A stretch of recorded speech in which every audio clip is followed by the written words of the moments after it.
बंगाल में कांग्रेस नेताओं द्वारा भी ताबड़तोड़ रैलियां की जा रही हैं। राहुल गांधी की आज 3 रैलियां होनी है। कोलकाता और हुगली में राहुल गांधी रैली करेंगे। शाम 4 बजे साउथ 24 परगना में जनसभा को संबोधित भी करेंगे राहुल गांधी।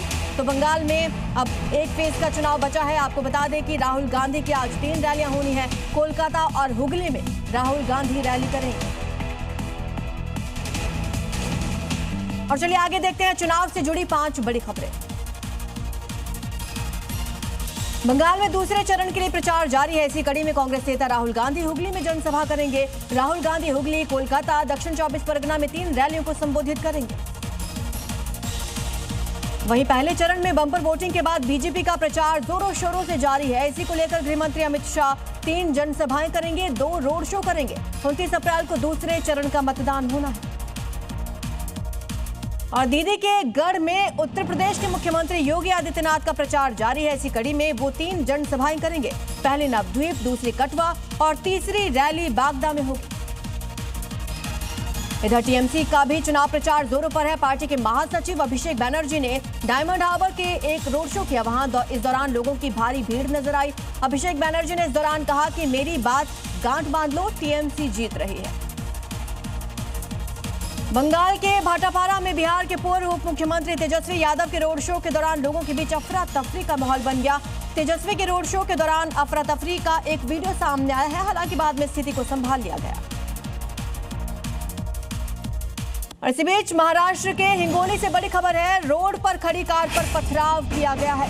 सेनगांव येलधारी हाईवे का ये पूरा मामला है और बताया जा रहा है कि 10 से 12 लोगों ने गाड़ी पर पथराव किया। गाड़ी में बैठे यात्रियों पर हमला किया गया। आयरन रॉड और पत्थरों तक से अटैक किया गया है।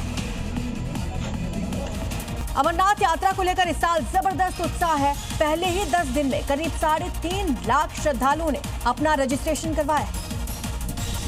इस रिकॉर्ड तोड़ पंजीकरण ने पहलगाम में घोड़ा संचालकों के चेहरे पर फिर से उम्मीद की मुस्कान लौटा दी। बेसरन के बंद होने से उनकी रोजाना कमाई 3000 रुपए से गिरकर महज 400 रुपए रह गई थी।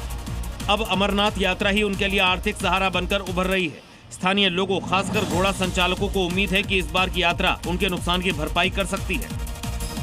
राम भक्तों के लिए बड़ी खबर है। अब रामलला के दर्शन और भी सुलभ और सुगम हो जाएंगे।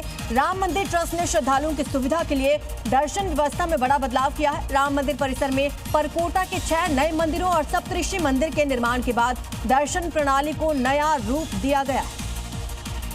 अब श्रद्धालुओं के लिए 2 तरह के पास जारी किए गए हैं, सुगम दर्शन और सामान्य दर्शन। सुगम दर्शन पास के जरिए श्रद्धालु रामलला, राम परिवार और परकोटा के 6 मंदिरों के दर्शन कर सकेंगे।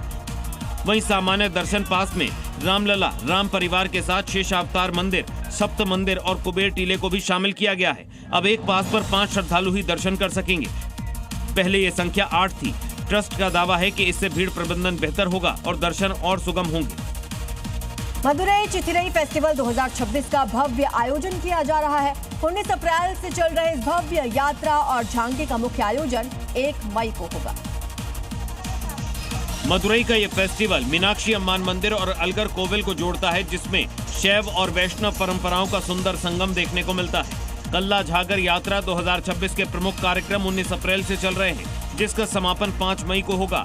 लेकिन इस फेस्टिवल का मुख्य आयोजन 1 मई को होगा, जिस दिन कल्ला झागर सोने के घोड़े के वाहन पर सवार होकर वैगई नदी में उतरते हैं।